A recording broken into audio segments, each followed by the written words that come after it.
Ronaldo महान हुन् कि मेसी महान हुन् भन्ने डिबेट पुरानो भइसकेको छ। पछिल्ला 3 विश्वकपले त मेसी र एम्बापेलाई को कट्टर दुश्मन बनाएको छ।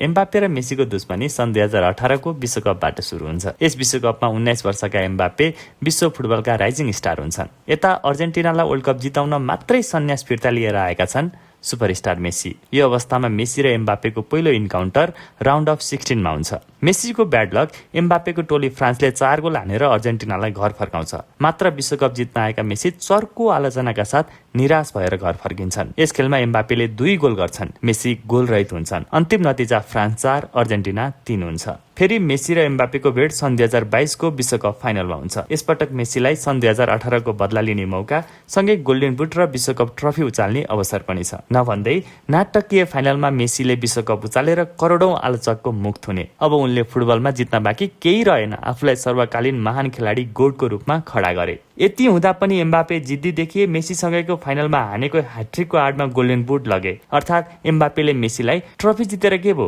गोल गर्ने मामलामा त मै हिरो हो नि भनेर देखाइदिए।